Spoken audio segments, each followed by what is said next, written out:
зейнеткерлердің президенті, шахмат клубының президенті Нұрымов Берғалым ағаны шақыруға рұқсат етілді. Берғалым аға енді өз жігіттерін, бүкіл біздің келушілерді бірінші құттықтап өтетін шығар. Сосын барып нәтижесін айтамыз. Ал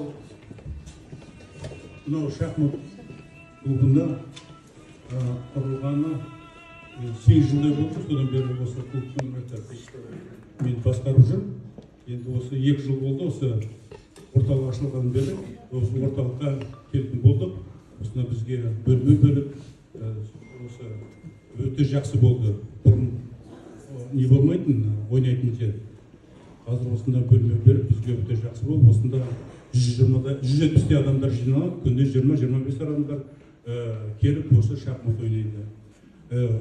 Және де жыл сайын турнир өткізіп тұрамыз. Басқа оқушылармен кездесу болып тұрады. Студенттермен кездесеміз. Оқушылар бізге келеді, біз оларға барамыз. Солай ойын жасап тұрамыз. Енді міне жаңа жылға қарсы осылай турнир өткіздік. 26 адам қатысты. 26 адамның 4 күнде болды, ойнадық. Енді бірінші, екінші алған кісілерден сіз айтасыз, адамдарды айтасыз. Ал барлығыңызды жаңа жылмен құттықтаймын. Бақытты болыңыздар, ғұмырыңыз ұзақ болсын, дендеріңіз сау болсын. Бақыттан бақытқа алдарыңыз ашыла берсін, жолдарыңыз. Рахмет Берғалым аға. Енді міне жаңа айтып отыр ғой, расында да бұл кісілер бір мезетте гроссмейстер Ибраев Нұрланмен бір мезетте ойынды 2 рет өткізді. Сондықтан шеберліктері өсе берсін. Бұл клубтың гроссмейстер кеп тұрады. Осы сеанс одновременно игра бірнеше рет өткізді бізде.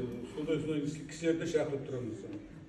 Сол енді мен ойлаймын, келесі жылда осы клубтың ағаларымыз деп айтайық, тек қана шахматқа қатыспай, басқа да үйірмелерге, біздің қоғамдық өмірге қатысып белсенді болады деген үмітіміз бар, иә?